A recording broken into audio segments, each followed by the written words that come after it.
This next record is dedicated to some personal friends of mine, the LAPD. For every cop that has ever taken advantage of somebody, beat them down or hurt them because they got long hair, listened to the wrong kind of music, wrong color, whatever they thought was the reason to do it. For every one of those fucking police, I'd like to take a pig out here in this parking lot and shoot them in their motherfucking face.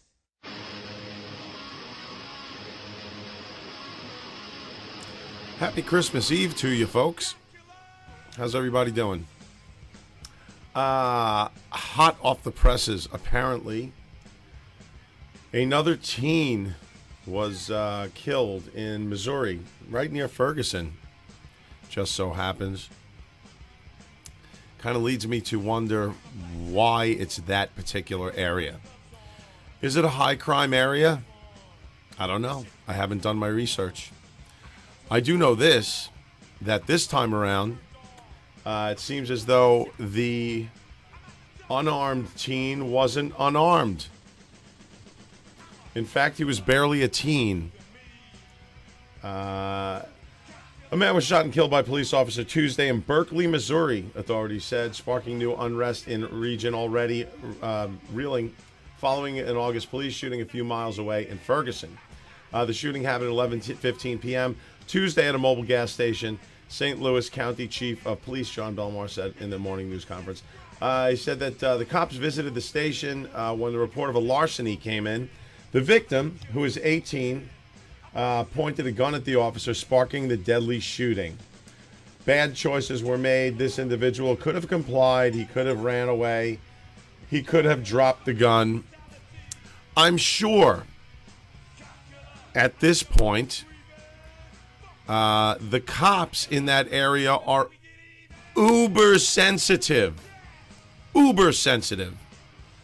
of situations that could be deemed as being questionable later on. None of these cops want to go through the virtual shitstorm that they have to endure post-shooting. But here's the bottom line, folks. When you're made to respond within fractions of a second in a life or death situation, you're going to protect yourself. He may, I don't know, I wasn't there. The cop may or may not have yelled, gun, drop it, freeze, on the ground, dirtbag. But making the choice that the 18-year-old black armed teen made by pulling the gun on a police officer, basically signed his own death warrant. And that's how it goes, folks. Eventually, people, and by people I mean inner city black youths who don't give a flying fuck about obeying the law, abiding by the same laws that you and I are made to follow. When they decide to become human beings in that way, they'll stop being shot by police who are out there doing a very difficult job. The peaceful protesters, that's their right. They're allowed to do that. Anyone's allowed to protest in these great United States of ours about pretty much anything they want to. That's the whole freedom of speech portion of our Constitution. You're allowed to, you have the right to peaceful assembly. You can protest whatever you'd like to protest. You don't like brown M&Ms? Protest them. But when you take it past the point of peaceful protest, you start looting, rioting, showing the youth that you're supposed to be teaching to do the right thing so your future looks brighter and things become easier for your race. When you start showing them the opposite, this is what you get. This is what happens. You get people who don't give a fuck. They'll point a gun at a cop. I don't know a single... I'm flabbergasted sometimes. I don't have a single white friend that would dream of pointing a loaded weapon at a police officer. You're fucking crazy. What are you crazy? I'm sorry, it gets me worked up, folks. I have something to show you. It's really not material for Christmas Eve, but hey, fuck it. This podcast isn't about what time of year it is and goodwill toward men. This is pretty much the real fucking deal. So what I want to show you is 15 minutes. I'd like you to sit here and watch. If it's Christmas Eve, you don't feel like watching something a little heavy, then turn off the podcast now, watch it later. Don't watch it later. I really don't fucking care. But if you don't believe me that there's a problem with inner city black young men being violent and not being human, they're no longer human beings. They're fucking animals. Not all of them. And don't try to put on me that I'm a racist. I'm not. I'm reading. I'm staying in touch with what's going on in the news. I'm seeing this every fucking day. I did what Colin Flaherty said. I went to Google Alerts and I had alerts sent to me for home invasion. Again, mind-boggling. Every day I get at least 2. And every day I hope to see one white person kicking in the door of a fucking black family. Not because I want to see that, because it's always, without fail, the other way around, which further proves my my opinion. Is it my opinion at this point? Is it only my opinion? Is it mine and my brother's opinion alone? Or are we the only ones that are outspoken enough to say something about it? There's a real fucking problem, folks. And this next piece of footage, if you have the balls and the guts and the wherewithal to sit by and watch it, we'll show you as well. There is a major fucking problem here. Kill all the white people in the movie.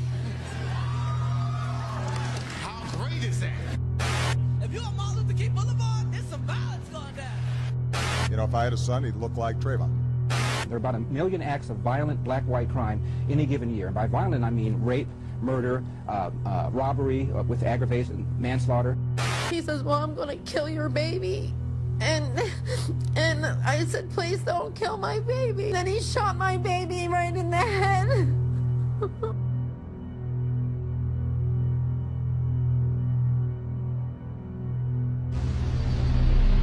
This group of 32 people targeted only certain people to allegedly beat up and rob. Primary focus was on white males. The victim is white. Witnesses tell police he was attacked by a large group of black men. Hayes told police he was angry about the Martin shooting and targeted the victim because of his race. Police say throughout the video you can hear the 3 attackers using racial slurs against the 15-year-old. The man used an anti-white slur, and then... Why are you in my face? And I told him I wasn't in his face, it was a credit bus, and then he just attacked me. My nose was broken in like 2 places. I have stitches. I don't know, my eye was closed. He said the next white person that walks by, I'm going to... And before he could finish, his fist went in and the man's head bobbed and he hit the ground, and you could hear his skull hitting the ground. I've been hit by a fishing pole, I've been kicked, I've been punched, I've been thrown into a bush because I'm white. Now, he says he was held down to the ground right here. He says one suspect was kicking him, another pressed a gun to his head, and they say he deserved to be beat because he was white. Douglas slammed her car door on her leg nearly a dozen times before he punched her in the face and neck. And he said he hated whites and he was going to kill my white ass. Damian says kids at his new school, including one involved in the attack, treated him badly for a time because he was white, leading his family to believe. I do kind of think it was racist. I think if he would have been black, I don't think he would have got beat up like that. Women were allegedly gang raped Thursday in a Delaware park by as many as 12 suspects. The suspects have been described by police as black males, all believed to be teenagers. Search for a suspect after the brutal attack on a young woman at a Lakewood convenience store. And what set this off? 41 cents. Can you believe it? You can see there that man punching the mother of three in the head multiple times. It shows a man entering the home, punching this woman repeatedly, kicking her, putting her in a chokehold at one point, wrestling with her, even at one point tossing her down the stairs. Christopher McEwen. He was arrested early Saturday morning. They found the body of 21-year-old Janice Shearer in McEwen's pickup truck. Inside the house, they discovered one of the victim's ears in a pot on the stove and another piece of flesh nearby. DeMarco Harris, he is 13 years old now, but 12 years old when he shot and killed Trisha Babcock. Police say Barrera surrendered around 2:30 Sunday morning, saying that he had just killed 23-year-old Sarah Coit. Neighbors say they could hear her screams. Joseph Gray is heartbroken over the death of his daughter, Tiffany. He says he knew his daughter's boyfriend, Corey, but never thought he would be capable of something like this. The suspected murderer, accused of burglarizing and fatally beating the beauty in what police called a crime of passion. Catherine Blakeney was found dead yesterday. Her husband, accused of killing her, just made his first court appearance. They say Williams got into an argument with his girlfriend, 21-year-old Jessica Cromwell, last night at Wendy's, where she worked, and stabbed her several times. The murder-suicide has left those who knew the couple puzzled. But prosecutors today charged 19-year-old Damon Christopher Williams Tillman with chasing Jocelyn Bishop down and stabbing her to death. Bullets and blood coated the crime scene at Pinewood Village and Federal Way, where Justine Baez rented an apartment with her boyfriend. She will never forget how special Hope Patterson was, and like many, wondered why this happened. He took a mother away from her children. Last Thursday, Ashley told co-workers her husband had lost his wallet, as he had done before, along with the money to buy the children's Christmas presents. That was the last time they saw her. 8 adults and 4 teenagers, the youngest just 12, were arrested after Seminole County Sheriff's deputies say they beat up pregnant Ashley Flerney. Jerome Hamilton, now 16, was originally charged with first-degree murder, accused in the shooting death of Catherine Solinsky Blaine. The 21-year-old was pregnant when shot to death last October. James and Cedric Poor, accused of tying up twin sisters, Katie and Rebecca Powell, their friend Misty Nunley, and neighbor Julie Jackson, and then shooting them all in the head. 18 men and schoolboys, possibly more here, assaulted this 11-year-old child. A child. Think about that for a moment. The suspects, 18 of them, range in age from middle schoolers all the way up to a 27-year-old. Some of them allegedly recorded this gang rape on their cell phones, and they spread it around school. Court documents paint a brutal picture as to what happened as one young man, after another, forced that 6th grade girl into hours of sex. Thomas is the infamous West Side rapist who raped and killed 30 women in the 1970s and 80s. The murder victims, in all cases under review, were older white women, most of them lower-income widows living alone. After the gunman forced her to take money out, he made her drive around. He was talking about raping her. He was masturbating at times. He told her to get in the back seat of her car. He had her remove some clothing. Chisholm allegedly robbed 24-year-old Colleen Ritzer of her credit cards, iPhone, and underwear before murdering her with a box cutter in a school bathroom. Investigators say Chisholm dumped her body outside the school, then went to a fast food restaurant and a movie. The murders of Shannon Christian and Chris Newsom. Police say the couple was murdered in January. Newsom's body was found bound and burned. He was shot at least 3 times. Christian's body was found a few days later in a nearby home. Her body had been stuffed inside a large trash can in the home's kitchen. The great-uncle of Layla Malone, distraught and disgusted, the 4-year-old died. Police say at the hands of this man. Crutchfield admitted to striking the boy a couple times on the head and chest. Ryan was 3 feet 9 inches tall. He only weighed 34 pounds. As Jason was biking home from work in the Crest Lake area the night of January 5th, someone came up to him and stabbed him to death. Police say the suspect is a then 15-year-old Michael King. A 5-year-old autistic boy had just gotten onto his school bus, one of these Acme school buses, when a 39-year-old Richard Mason allegedly used excessive force to discipline him and fractured the boy's arm. The victim is the one sitting in the second seat of the Pinella school bus with his head down. The violence starts as soon as he stands up to get off the bus. The bus driver, John Moody, yells for somebody to try to stop them and calls for help. A 13-year-old is back home tonight after 2 teens poured gasoline on him and lit him on fire. They rushed him up on the porch as he was trying to get the door open. He poured the gasoline and then flicked the bic and said, "This is what you deserve. You get what you deserve, white boy." They say she grabbed the child out of his stroller in front of his mother and aunt and slammed his defenseless little body against a metal rail on a truck. Jeremy Priel, seen on the left, and Michael Bell on the right, pleaded guilty to the murders of 7-year-old Kylie Crane and her 21-year-old uncle Jeremy Crane. He's charged with murder for allegedly shooting 13-month-old Antonio Santiago in the face while he was strapped in his stroller. Police say the baby's mother, Sherry West, was walking her baby not far from their Brunswick home. Morgan says she was first punched and attacked on a school bus by one of 2 boys who wanted her as a girlfriend. Then last week she was punched by the other boy in the McLaughlin Middle School cafeteria, knocking out her 2 front teeth and dislocating her jaw. Her teeth are wired in right now. After she went missing on October 20th, 3 days later, her body was found stuffed in a blue recycling bin. She had been strangled. 16-year-old Justin Robinson now admits he lured Autumn to his house. Mullane was charged with kidnapping, aggravated assault, and child abuse stemming from an incident with a toddler in Tunica County. On Friday, we told you Mullane was out on bond from assault charges in Clarksdale.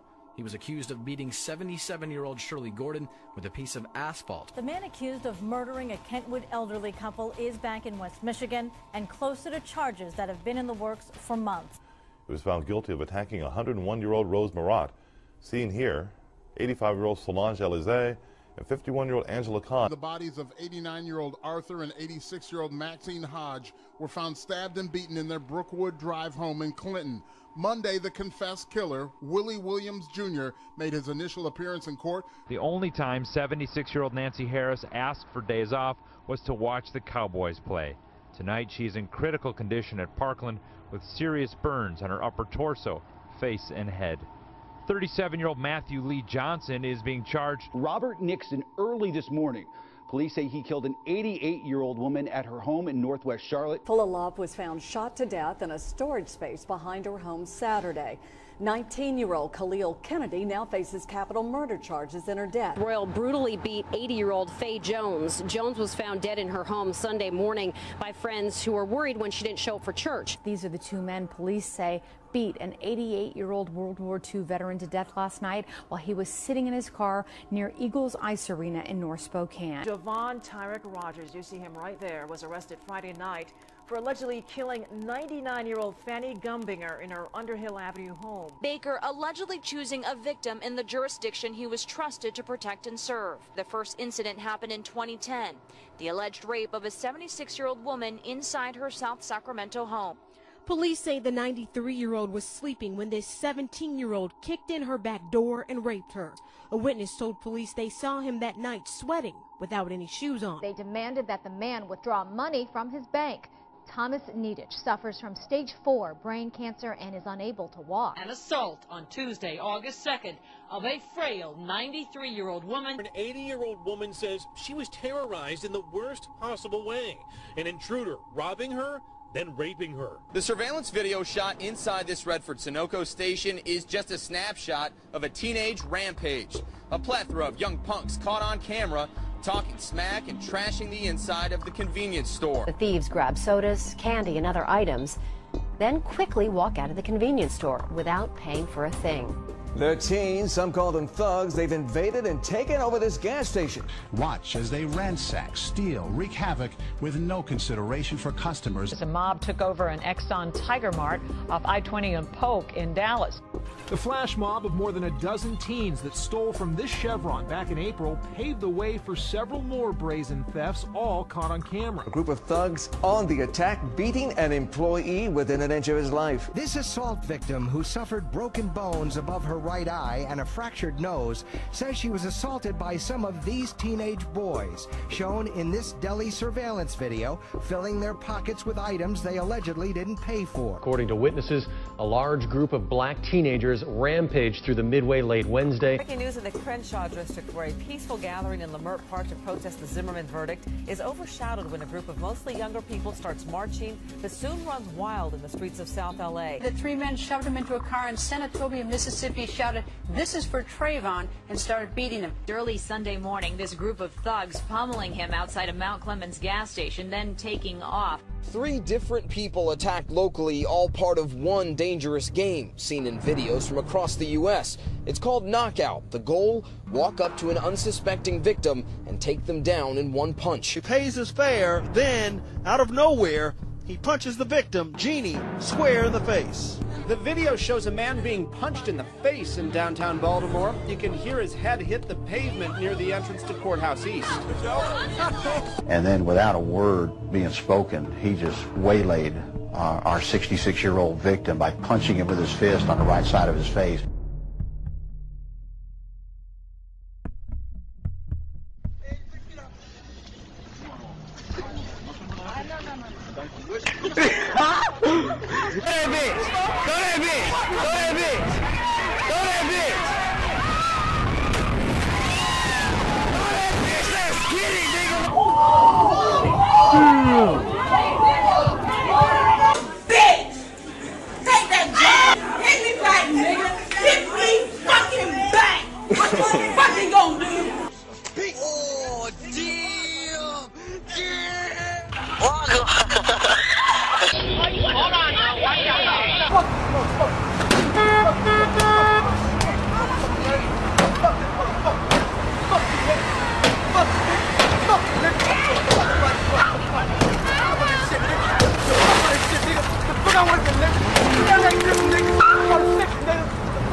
Jews and Gentiles, Protestants and Catholics will be able to join hands and sing in the words of the old Negro spiritual, free at last, free at last.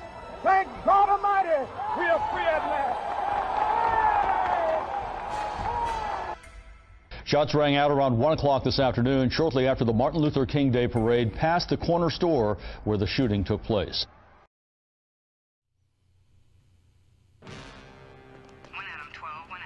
Perhaps this is what we need in those areas, folks. Some sensitive cops. Cops that won't shoot back. Cops that'll talk a troubled youth down off that ledge. These guys would be chopped meat. Old Marty Milner and Kent McCord. Old school cops. No such thing anymore. What we're dealing with are automatic weapons. And, I don't give a fuck attitudes by people who don't think twice about killing you. This is what these guys deal with on a daily basis. Let's listen in. Hey, where was I? You were telling me about some disaster in your yard. Yeah, I'm being overrun by a family of gophers. I've tried everything. Flooding, traps, nothing works. Highway A flares. family of gophers. Buy yourself a box of highway flares. You light them and stick one down every gopher hole. Sulfur drives them out. They won't come back. I also have a cure for prickly heat, swollen ankles. Oh, these are the cops that people would love to have in Ferguson and similar cities around the country. I pretty much give up. This is what you get, folks. You don't teach your kids. You don't teach them how to respect the law. I've never had a problem. I've never felt as though I was going to be shot by a cop. Why? Not because I live in the suburbs. Because I behave. I learned how to assimilate myself to society and the people that protect us from the type of people that have been killed in Ferguson, Missouri, and the last shooting just last night. These are the people that policemen protect us from. Wow, this mic is popping a lot. Popping. Anyway, yeah, 1 out of 12 isn't it these days, folks? Yeah, folks, it's a whole new ball game out there. They're not the ones that are going to protect us from the types of criminals that are out there these days. Adam 12 is not the key.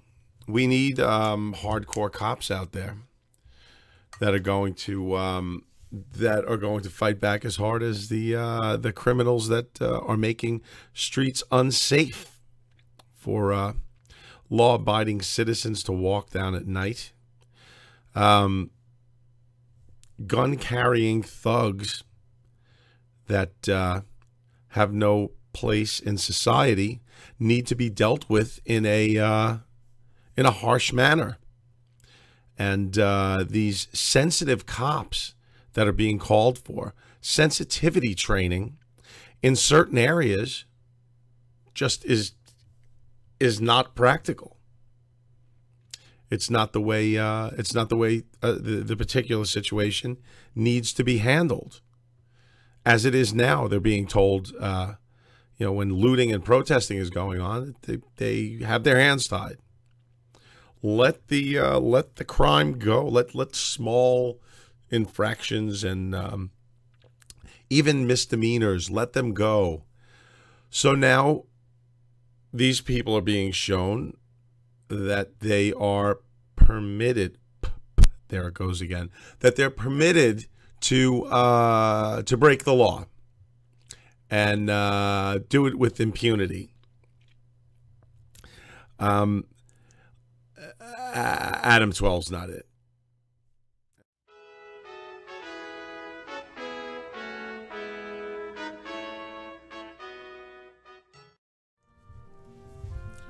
So the stockings were hung by the chimney with care.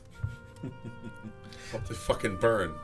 Yeah, right. Look at that. How inconsiderate and stupid are these people? Do you have any interesting Christmas stories, Joe? 'Cause I got a few. Yeah, you know what? This is kind of one that's, I guess I was trying to think of something from when I was a kid, and nothing really came to my mind. So this wasn't really a bad Christmas story. It was kind of an incomplete Christmas story. Long story short, I met my wife in the month of December. So our first official date ended up being Christmas Eve, believe it or not. Kind of strange if you think of it, but she's a nurse. She was single, obviously. And she was working that night because she was letting like the people with wife, husband, wife, and kids stay there. Did she meet your family on your first date? No. Okay. All right. So she was working till 11 p.m. I was at my family's house solo because I was single as well, obviously at the time. And so now we were like, let's make a date. It's like, well, I'm working Christmas Eve. I'm like, well, I'm not doing anything after I go to my folks' house. So we made a date for that night. Now I drive all the way from Brooklyn to Nassau County where she lived. We go out, we have drinks, blah, blah, blah. Then the end of the night comes, we're in my car, making out. I'm getting all hot and heavy. I try to get somewhere. At the time, I wanted to drop a fucking load on her. Of course. Thankfully, we didn't because I didn't know. Christmas Eve, a Christmas present. Sure, and I even said, I said, hey, it's Christmas. I tried to do the dice. You were dreaming of a white Christmas. Yeah, all over her face, right? But it didn't happen, and looking back, I'm glad because she ended up being the mother of my kids. So I don't have to say, hey, first night I fucking nailed her. Yeah. So now, okay, we'll talk soon. Now I'm driving home. I don't know, whatever. Maybe it's 2 a.m. I'm driving all the way to fucking Brooklyn, grabbing my fucking, pinching my helmet. I gotta get home. I gotta jerk off. I think I used one of those like phone sex. Now this is going. I met my wife in '93, so this was before the internet and all of that stuff. So you had to be creative to jerk off. You either had VHS tapes, you had magazines, or you had phone sex. So I called phone sex, but it was like one of those $4.95 a minute things, in the back of the Hustler magazine or whatever. So like the second I feel that I'm coming, I want to cut it off just in case. I don't want to incur that next minute. The next it might minute, be at 58 another $5. seconds. Yeah, it's $5. And shit, to pay $10 for a fucking orgasm is unconscionable. Oh, I hated even leaving the fucking zip code back then, But I was dating, we was first dates. I figured it was worth it. So that basically my Christmas present to myself was I didn't get laid on my date, but I had phone sex after that and who cares with their pigs? And I'm like, tell me you're eating the other girl's ass while I'm fucking banging you from behind, whatever. So that was a fun Christmas. I remember the last Christmas with my dad around before he moved away. Mm-hmm. We were such a close-knit, typical Brady Bunch type family. Let's see what happened. We were asleep, and I woke up to loud voices in the living room. It was my mom and dad beginning to argue. This is on Christmas Eve, by the way. Beginning to argue. Anthony wakes up. Dawn was still a baby. She was really young. I don't think she realized what was going on. But all of a sudden, we hear a loud crash. And I run out expecting to see Santa coming down the fucking chimney. And it was actually my mom falling into the Christmas tree. The Christmas tree getting wiped out. My father was shit-faced. He was a fucking mess. Screaming bloody murder. My mother talking about how he was fucking some chick named Annie that lived in Connecticut. And she was all full of Christmas ornaments. Tinsel and the spaghetti hit the fucking wall. And that was like, one of my earliest Christmas memories. And did you get yelled at, go back to bed kind of thing? Of course. He didn't even have to say a word. He just looked. And you knew. And that was it. Get back in fucking bed.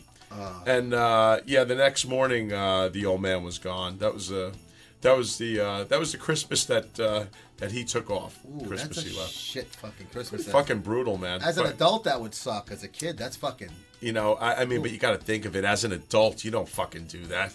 We have kids now, right? I mean, I would never think about, putting a kid through that. But they were so shit-faced and drunk, it really didn't make a difference, Yeah, but but whatever. Hey, listen, fucking...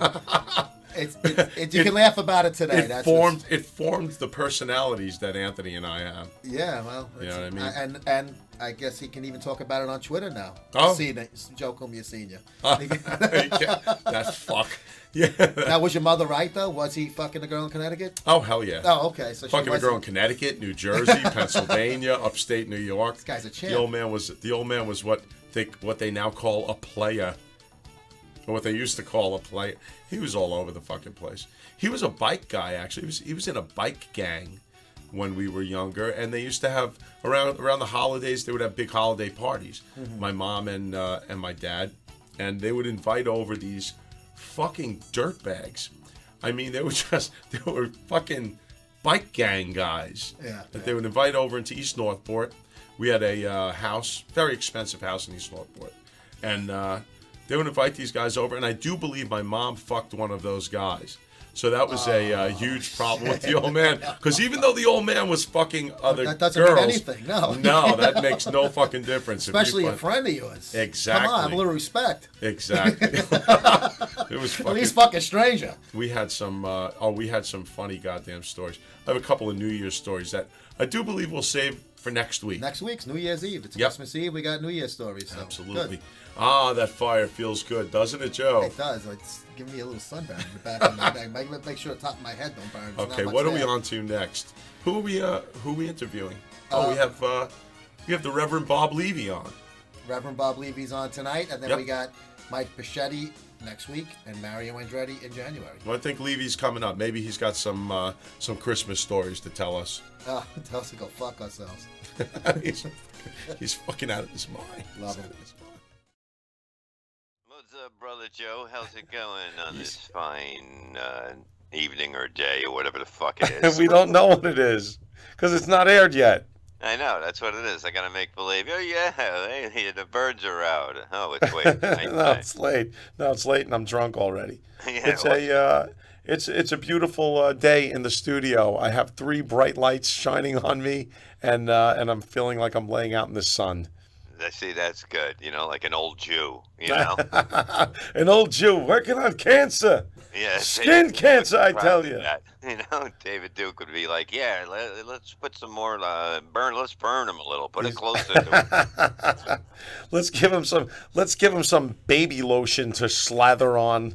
Yeah. I want to hear that Jew sizzle. Yeah, David Duke's new tanning lotion has gasoline in it. Nice. Nice, a little bit of a little bit of gasoline, and then the after lotion that you put on to soothe your skin is just 2% hydrochloric acid is what they do. 8% Ebola. 8% Ebola. Very nice. Boy, that's a guy that just hates everybody, huh? You know, I thought at first when I took his call, and I figured, you know, it was going to be a rather uncomfortable interview. It wasn't as uncomfortable as I thought it was going to be. He doesn't truly hate everybody. Like, he doesn't wish any ill will toward people. He doesn't say, like, you know, I want to hang that nigger, or, you know, or I want to shoot that Jew. He's not that kind of a guy. But what he is very opinionated as far as, blaming people for what's wrong with this country today. He claims that it's the Jews that own that run finance in this great country of ours, that run Hollywood and run the record industry as well, and the colleges, Welcome to Jew state. And to a point, he has a point. I mean, you know, let's be honest. They are very hardworking, but he claims it's because they're very tribal and they stick together and they. Well, they definitely stuck together in the 40s. Yeah. Pull them out of the ovens together. Together. I wonder if any of those Germans went on to be great, like, pizza makers. You know what I mean? You are a sick bastard, man. Well, you know, I'm just, you know, I look at things differently than most people. That's why I'm brilliant. You know what I mean? I'm like the most brilliant, retarded guy out there, people say. It's actually the only German pizza place I know is called Pizza Stein. It's Pizza Steinen. That's in that's downtown New York somewhere. I was pleasantly surprised at how he kind of backpedaled on his KKK affiliation. Yeah. I mean, he admitted to being a member of the KKK early in his career, but at the same time, he said it was, you know, more. He always disavowed and he wouldn't get involved with any of the and put down any violence toward any race in particular. Yeah. But at the same time, I mean, the beliefs were all there. And I mean, in this day and age, some of what he was saying rung true for me. I mean, you know, especially in light of what's happened to Ant and stuff. You know, what happened to him. No, definitely. But to put it on your resume, you know what I mean? Early in my career, I started off with a hate group. Early in my career, no, not just started off. He was the grand fucking wizard. He was a grand wizard of the KKK down in Louisiana. So that's a different hat. Like he has more. It's like bigger, right? Stylish. It was stylish. Yeah. He had certain stripes on it that the other guys weren't allowed. You start off with a pillowcase. Yeah, it's like the Pope's hat. You know what I mean? That's precisely what it is. Flowing robes, striking. That's what it was. It's amazing how somebody can make a living off hating people. Yeah, his living is made off of his website, and you know, he had a lot of things to say about his popularity these days. And this I found to be quite interesting. It was that he's more popular now than he's ever been, and if you look deeply into like the political climate, the social climate of a white America, especially if you're not talking about the liberal left, the media, agenda-driven left-wing media, you're talking about mainstream America. The people that are actually keeping an eye on what's truly going on in this country these days. A lot of what he says is not as ridiculous as you might think it would be. A lot of people are way more aligned with what he has to say today than with what he had to say back, in the 80s. Because of the way this country is right now, it's shit.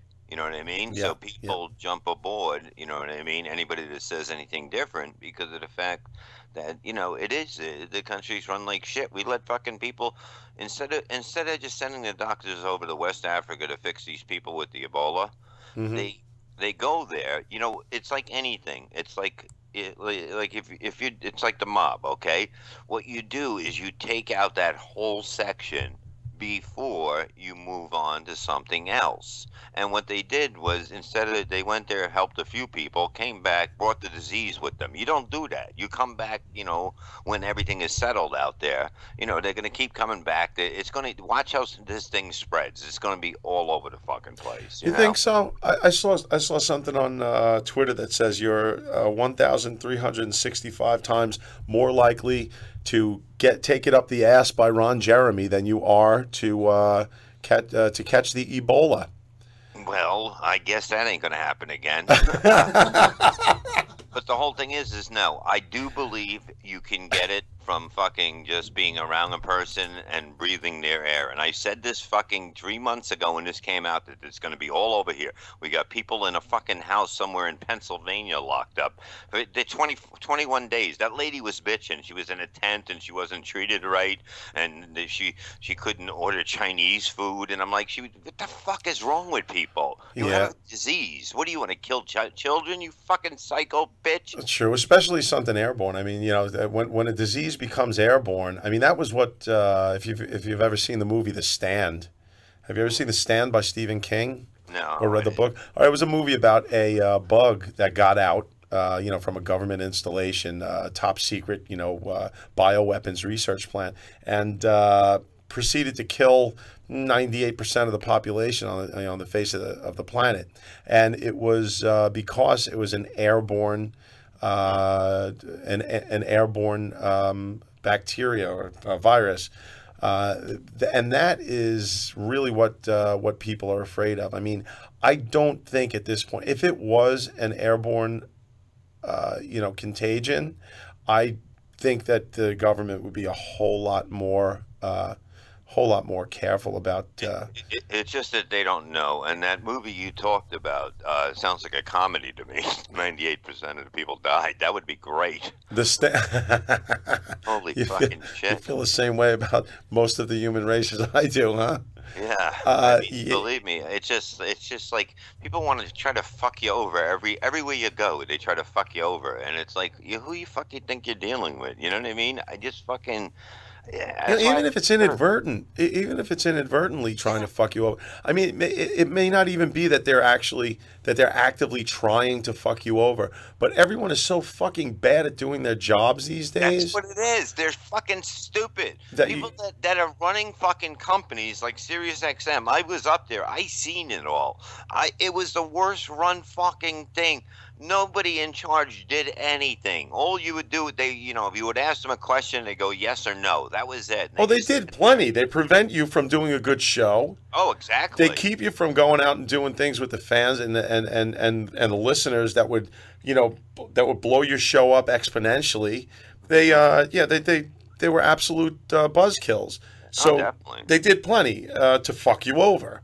So like any other, I mean, you go to a friggin' McDonald's and you ask, down south, and you ask not to have mustard put on your fucking hamburger, and you're getting mustard.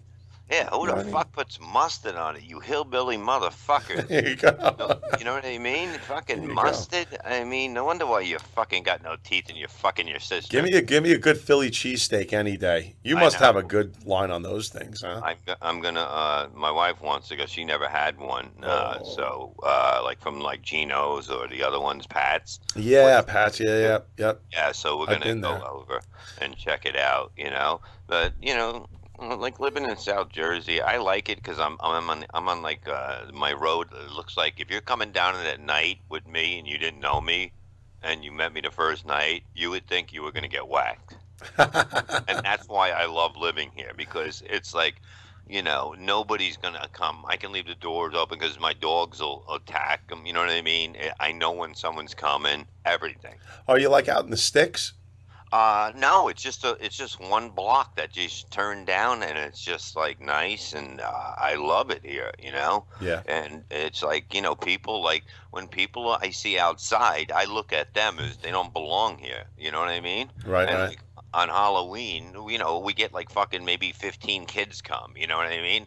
I'm not even getting candy. I'm just gonna give them fucking corn in a can. Fuck these kids. I'm fucking sick of Halloween. It's so fucking stupid. I gotta try to hold 4 dogs back from eating a baby while these fucking parents are sitting on the fucking on the sidewalk waving to me. I'm like, fuck you. Yeah, my kid's like, she's 6 now, so it's not as stressful as it was back a few years ago, and she's usually with her mom for the for Halloween.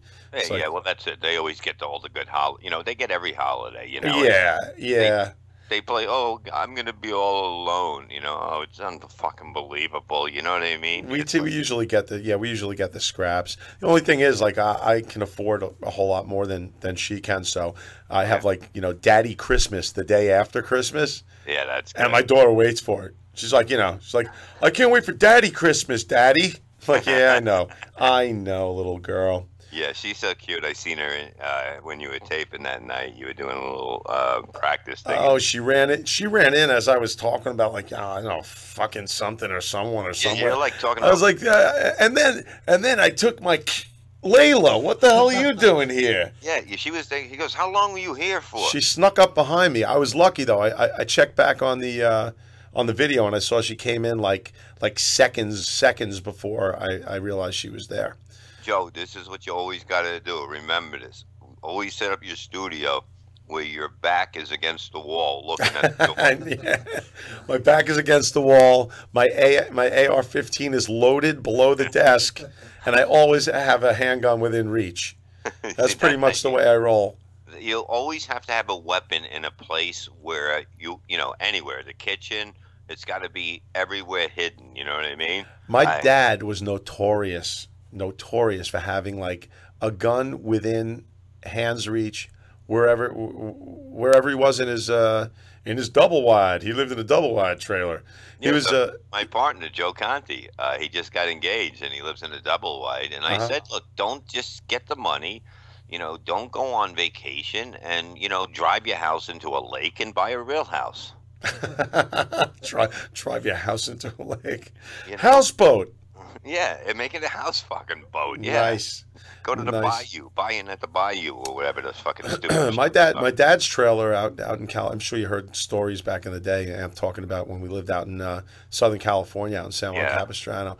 Well, my dad lived like right on the San Juan River. You know, down in a trailer by the river. He lived like literally like right next to the river. And the rainy season used to come around, you know, summertime, wintertime rather, and his trailer every year would be in danger of being washed away. Like he'd lose half of his pasture and but he was a gun guru. I mean, he knew everything there was to know about guns. He taught me and Anthony all about shooting and and more important, you know, gun safety. So that's a big thing. Yeah, oh yeah. At this point, we're both of us are pretty well armed. That's why, I mean, you know, we could be as controversial as we like and pretty much not have to worry about too much of anything. Yeah, you see, me, I'm more like into the old style. I got, you know, brass knuckles here, a baseball bat here. You if like someone that? comes into my house, they're gonna die of Lou Gehrig's disease. Because I fucking beat the fuck out of the fucking bat. You know, but I always have something like around me just in case. You like hand to hand. Yeah, yeah. I mean, it's like, you know, the dogs are gonna be all over them. Mano y mano. Yeah, and fucking, but you know, you got to play it safe. I can't say whether I carry or not because of the fact that I can't. Right, right. You know, I've had the NYPD Blue here and the FBI investigating me because I didn't want to stay on Howard's show and go on O and they didn't want me to go on O&A. Right. So it's fucking amazing how man, I must be the most fucking best writer in the fucking world if you're that scared of these guys, man. But you know, I knew they weren't gonna break them up, and you know what I mean. Right. It's so sickening to me. You know what I mean? Just knowing, you know, because it was so much fun to go in there because it was nobody with an attitude. You didn't think somebody was better than anyone else. It was just you went in there, you were with friends, and you enjoyed yourself. When you did Howard's show, you had to get out of the hallway when he was coming out and stuff like that. Yeah. See, that's bullshit. Yeah, I mean, I go, come on, man. The guy he talks on radio. He's got writers. You know, I wrote a lot of bits. I know what the hell goes up there. I can't wait till my book. I wouldn't give Howard 5 minutes in a room with, let's pick a room. Let's figure a room. Okay, you, Anthony, Jimmy, and Voss. I wouldn't give him 5 fucking minutes before he's a crying bitch. Yeah, I would believe me, I can take on everyone. Let me talk one-on-one. Right. Well, that's the whole idea behind what that show was. You know, the Opie and Anthony show. People used to get together and rip each other new assholes. Like, I was the last guy in the pack. I mean, I was the keeper of the barrel. Yeah. You know, anytime I went up there, I mean, I'm not a comedian, so I was in the fucking barrel every time I opened my mouth. Those guys are just they were the shit, you know, as far as being able to, you know, rule a room or keep stay on top of things. But yeah, that was the thing. There was no pretense. There was no there was nobody better than anyone else. Yeah, because I brought my wife up there one time, and I go, this is Anthony, this is Opie, and then later on she goes, I wish I could have met. I go, those were them. She goes, see, they just seem like normal people. Yeah, yeah, that's what's good about it. That's what you want. Quite normal. Yeah, that was the beauty of that show. Yeah, it's a sin. If you sucked on, if you bombed a joke on there, it was the greatest thing. You know what I mean? Because the fucking the pile-on was fucking great. That was a huge part of it. Yeah, then I was going to do weekly roast, then they found out about that, and they stopped me from doing that. You know what I mean? I was, you know, and then I'm finally allowed to, like, fucking call in, fuck it. You know what I mean? Right. I don't give a fuck anymore. You know, it's just, when you get to that point, it sucks, because you've done so much for, you know what I mean? You woke up at those times. You made money, but the whole thing is that, you know what I mean? You're doing it for your fans. And then when you can't do the stuff you want to do for your fans, you feel like, you know, what am I going to do? You're fucking beaten down. That's why Anthony looks good now. He looks like he's fucking alive. You know? Yeah, he looks like he's fucking a lot, is what he looks like. Yeah. He is. He's been resurrected in many ways. And it's a you know, I mean, it's a beautiful thing. A lot of people all over social media were all about, you know, we want our O&A back. Neither show is as good as it was when they were together, and blah blah blah. But I'm seeing Anthony, you know, really starting to come into his own. Yeah, I seen Big A the other night, and I was saying, nice appearance trying to fuck that thing. That was fucking funny. I said, if there was a sandwich in there, you would have fucking banged it. I've seen Big A bang a sandwich. It's not pretty. Did you? It's not pretty. Somebody get a warm calzone with ham. Maybe you could do that for the Halloween party. That would be funny. That's gonna be awesome, man. I'm so glad you're going. I'm just so glad that Bobo invited me. Bobo. Last year I got an invitation from Anthony's cat, and then Anthony came in. He goes, Bob, you're cordially invited by me. You're working your way up the pecking order. First the cat, now Bobo. It's like, you know what I mean? I'm a superstar basically now. Nice. I feel like, and the whole thing is when me and Anthony did the radio last year, we were killing on Halloween. We were killing. We had 1 million people listened to it, you know, by the end of the count, and it was just like fucking slamming people. Oh, you guys did live from the compound. Oh yeah, That's and awesome. We got Bobo married Wendy, and he was packing like fucking. Nice. He has a dick like a D battery. You know what I mean? It's kind of thick, but it doesn't go anywhere. D battery. Yeah, and it probably doesn't work. You know. It'd probably be best off putting it in a vibrator. Probably. And using that. Yeah. He had a bra and bustier painted on him a few weeks ago, and my girlfriend Carol was the sweat wiper. Oh. And she had made a comment about Bobo and his lack of equipment, which made me feel great. It's unbelievable. That's why we had this penis doctor on the other day, and most insurance cover it. And I'm telling you, this fucking guy can make him a dick in fucking in 15 minutes. He can come out with a dick. Bobo's already a dick. make him a penis. I got you. I see what you're saying. Yeah. We're so looking forward to that. You know, I have coming on Friday. I just got in touch with him the other day, and he's a funny fucking guy. Do you remember Home Alone? Yeah. Movie Home Alone. Remember the older brother Buzz? You know what? No, because I used to only jerk off to the kids. To the kids. And when that episode, you know, when he was out of it, I would just stop. Coincidentally, so did the older brother. Oh, okay. No, his name is Devin Rattray. He was actually in this movie Nebraska recently. Okay. I've heard of that. Critically acclaimed flick that I hadn't seen, you know, Devin in years, and then all of a sudden I saw him up on this in this movie.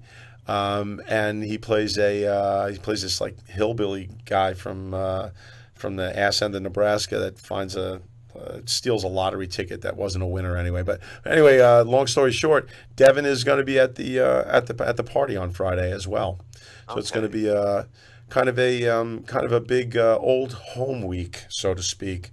It'll be good to, you know, see the guys. You know, hopefully everybody's there, and you know. Oh, everybody plus, believe me. And, you know, it's just so much fun. You know what I mean? Well, we got to get Bobo with the camera, like we talked about. You remember that? Yes. Okay, let Anthony know about that. I will. It's just gonna be fucking anything to make Bobo go oh do.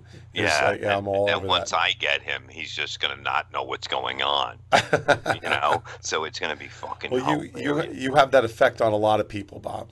Yes, I do. So you get them; they have no fucking clue what's going on. Fucking go through their fucking mind and take everything out.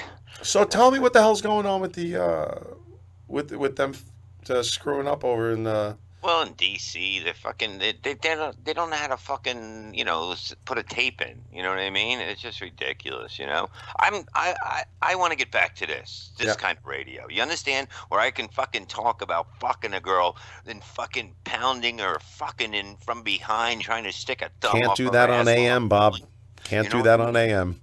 What? You can't do that on AM. I know, and I'm like fucking, I'm taking it as far as I am. We're killing on there, well, you know, but I know if I just do what I do best, you know, and fucking just go out there and tell fucking the real stories, like, you know what I mean, how I fucked this girl. She brought lube to a show. She brought her mother, and she goes, "You're gonna fuck me in the ass after the show." And my wife, that I wasn't, you know, we weren't dating yet, she looked at me and she goes, "Well, we're not dating." And I fucked her right in the ass all fucking night, right? Because I never got to do it because I got a big hog. So I woke up, there was shit like brown all over the sheet. Jesus H. Christ. I fucked the shit out of her. Fucked the shit out. Shit all over the fucking, I had to leave fucking $20 for the fucking maid. Good thing she didn't have Ebola. Well, she does now. You know, man, I drank so much and did so much coke. There's no way I can get a disease. Like I had, like Artie was like, "How can you jam your tongue up a girl's ass that you don't know?" And I go, "I just drank a bottle of Patron. You know what I mean? Nothing's gonna affect me. You know, I was like Superman, like disinfectant."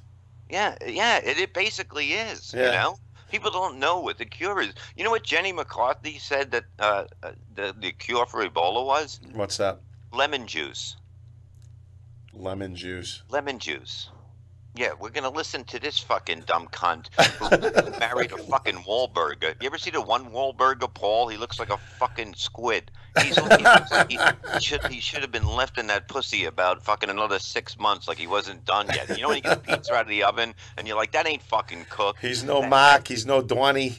No, he doesn't look like any of them. He's Paul. like, we were raised with 9 brothers, and I'm Isn't like, he the one they made the hamburger joint thing about? Yeah. Oh, right, yeah, they're throwing him a couple of Yeah, bucks. you could still see the coat hanger wrapped around his People fucking t- head. They were trying to kill that motherfucker. People But call he me a doesn't- coattail riding hacky untalented fuck.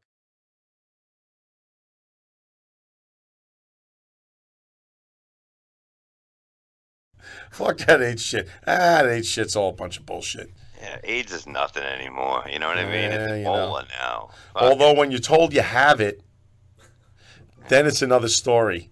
I was actually falsely diagnosed. Did you know that? Oh my God, that must have been fucking scary. It fucking sucked, and it's the truth. No, it's a true story. In a nutshell, here's what happened. I go to have a fucking blood test done because I just had everything tested. I do that every few years anyway, just for the hell of it. Yeah. And I end up going, going in, get my blood drawn, go home, go about my business. About a week goes by, and I don't hear anything. I'm like, all right, everything's good. I get a phone call one night. We've got to see you in the office. What's this about? Well, there was a little glitch in the blood work that we saw, and I'm thinking my cholesterol's high, something's fucked up. I go into the doctor's office, and this is no shit. They say, sit down. This is the nurse, the practitioner, sit down if it doesn't hurt too sit much. down. Yeah, sit down. We have something we have to tell you. Oh, man. Now that you get that rush of adrenaline in your stomach, that big pang. I'm like, what? What? Just spit it out. Fucking tell me. So the doctor comes in and he goes, we had a little, actually a big problem with your blood work. So what? You tested positive for HIV. Holy shit. What? I've been with the same woman for like 3 years at that point. Never had a transfusion. Haven't, let me see, fucked Haitian homosexuals, no. Have I had any fucking contact with any gay fucking, no. No, dick in the ass, no. Check. No, nothing I can think of that would have given me fucking AIDS. Now tell me how and why, and you can't. Long story short, go home. You're going to have to get in touch with the disease control people over in Stony Brook at the local hospital and get in touch with any people you've had sex with in the past 12 years. Dude, fucking nightmare. So, yeah, I know it's funny now.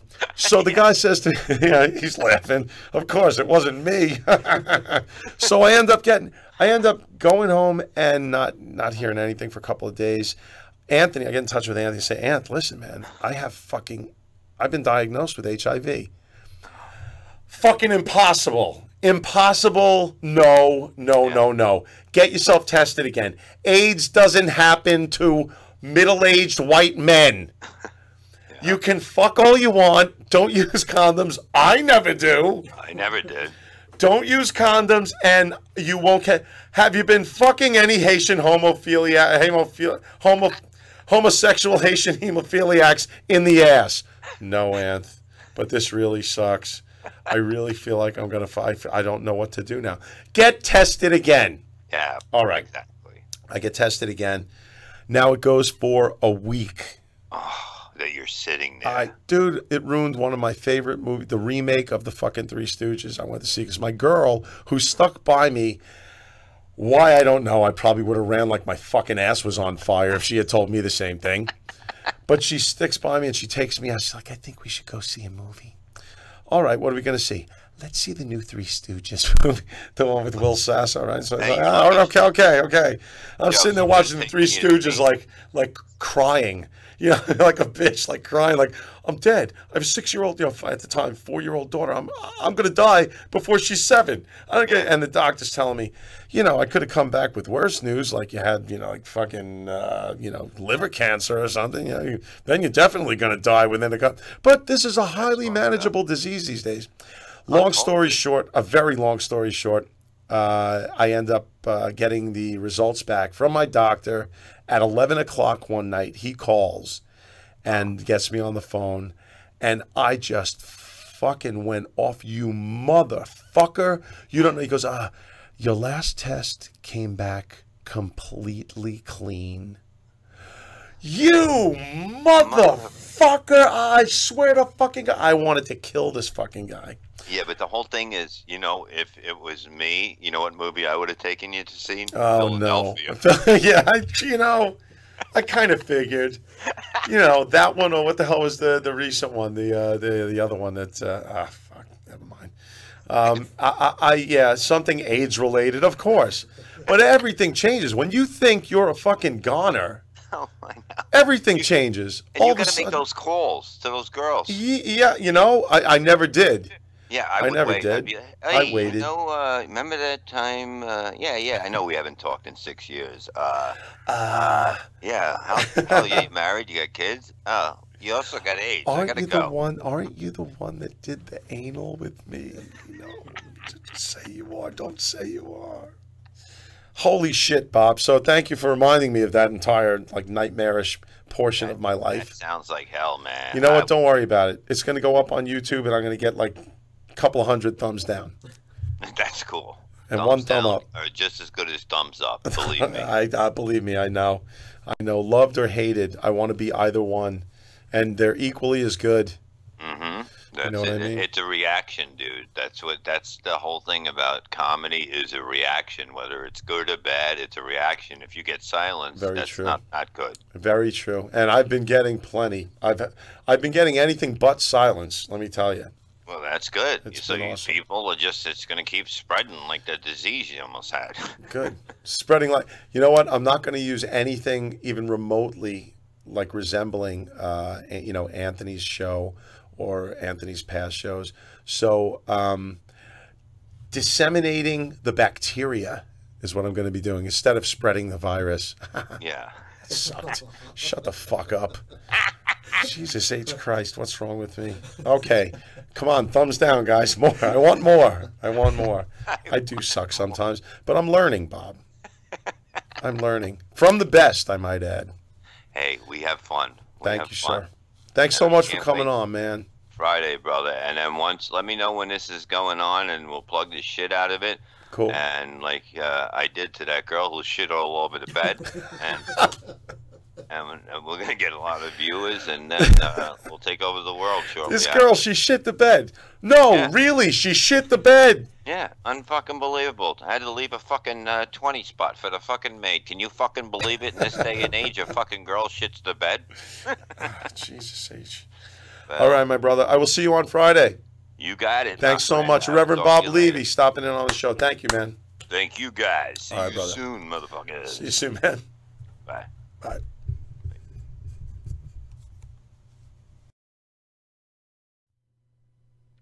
Hey, everybody. We'd like to thank and welcome Silicone. They're back on board, advertising with us. Silicone, the silicone trays that have numbers and letters, and you can freeze them, you can bake with them, you can do whatever the fuck you want with them. Since I gave them such a great commercial last time, this is going to be strictly by the book. I'm reading it. Here we go. Got something to say? Got something delicious to say? With silicone alphabet trays, you'll never be at a loss for words.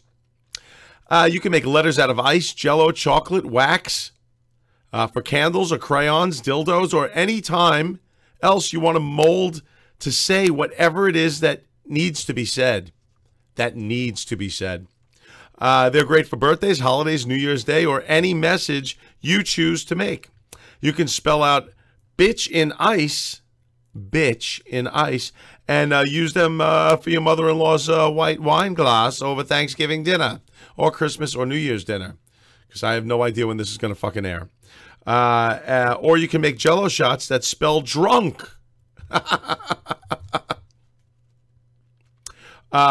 So log on to silicone.us and enter the word Joe at checkout to receive free shipping on your next order. That's silicone.us. Buy them so I can get bigger and better fucking sponsors. Thank you. That about does it for this week, folks. We do not have time for a musical guest, but next week I promise you we'll have something good. Remember, no matter how bad things seem, there is someone out there that is way more fucked than you are. So smile, buck up, and take it. Merry Christmas. We'll see you on New Year's Eve or the day after, which would be New Year's Day, like this one aired.